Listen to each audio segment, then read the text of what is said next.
மட்டும் நிறுத்திடாதீங்க மேடம். இங்க பாருமா, நகை இருந்தா கல்யாணம் நடக்கும், இல்லன்னா நடக்காது. இதுக்கு மேல நாங்க சொல்றதுக்கு ஒண்ணும் இல்ல.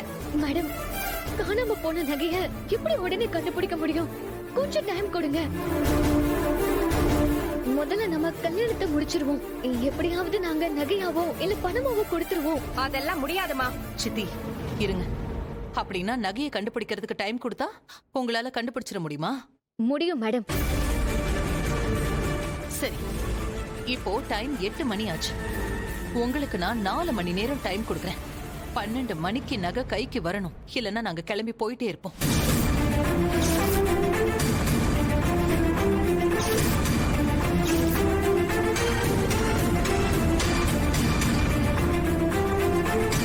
ஐயோ ஏமா, 4 மணி நேரத்துக்குள்ள காணாம போன நகை எப்படிமா கண்டுபிடிக்க முடியும்? பாட்டி, நீ கொஞ்சம் அமைதியா இரு. சரிங்க மேடம், நான் அதுக்குள்ள நகையை கண்டுபிடிச்சு காட்டுறேன். ஓஹோ, சவால் விடுற அளவுக்கு வந்துட்டியா?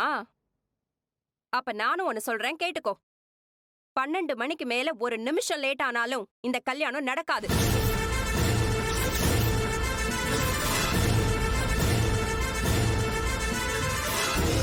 பார்க்கலாம் சித்தி, 4 மணி நேரத்துல என்ன பண்றாங்கன்னு.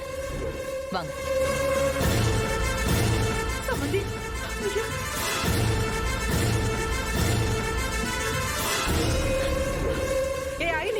எதுக்கு நீ முந்திரி கொட்ட மாதிரி நகை காணாம போன விஷயத்த நீ அவங்க கிட்ட சொன்ன? அறிவு இருக்காடி? இல்ல சித்தி, அவங்க வந்ததை பார்த்தா யதார்த்தமா வந்த மாதிரி தெரியல. எல்லா விஷயத்தையும் நல்லா தெரிஞ்சுக்கிட்டு தான் இங்க வந்திருக்காங்க. இதுக்கு மேலே இந்த விஷயத்த அவங்க கிட்ட நம்ம மறைச்சோம்னா அது பெரிய பிரச்சனை உண்டாக்கும். அதனாலதான் நான் உண்மையை சொல்லிட்டேன். ஏய் அயலி, இன்னும் 4 மணி நேரத்துக்குள்ள எப்படி நகையை கண்டுபிடிக்க முடியும்? தெரியல பத்து. எனக்கு கிடைச்சிருக்கிற இந்த வாய்ப்பை யூஸ் பண்ணி நான் எப்படியாவது நகையை கண்டுபிடிப்பேன். எனக்கு அந்த நம்பிக்கை இருக்கு. இங்க பாருடி, நீயாதான் இன்னும் 4 மணி நேரத்துல நகையை கண்டுபிடிச்சு தருவேன்னு அவங்க கிட்ட சவால் விட்டுருக்க. நகை மட்டும் வராம இந்த கல்யாணம் நின்னுடுச்சுன்னு வச்சுக்கோ, நான் இங்கேயே பெட்ரோல் ஊத்தி கொளுத்திக்கிட்டு செத்து போயிடுவேன். சித்தி, ஜமுனா, ஏன் சித்தி இப்படி எல்லாம் பேசுறீங்க?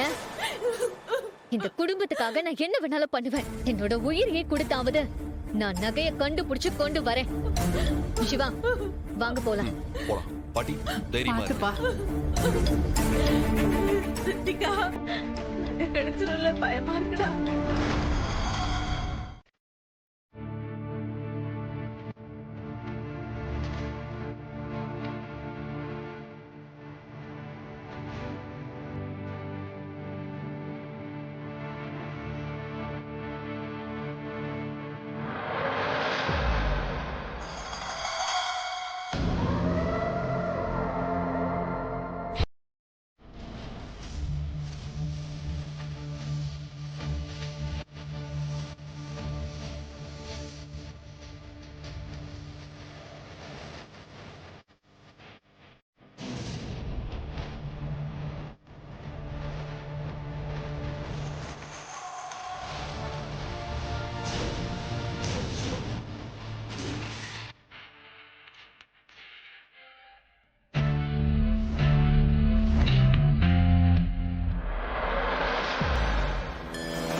கிளிப்பு கையில வச்சிட்டு இருக்கா.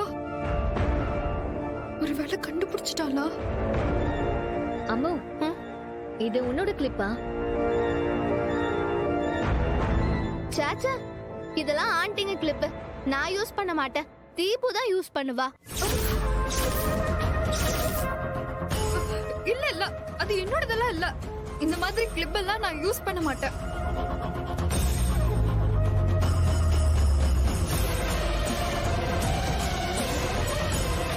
தீபு ஒரு நிமிஷம் என் கூட வா. அம்மா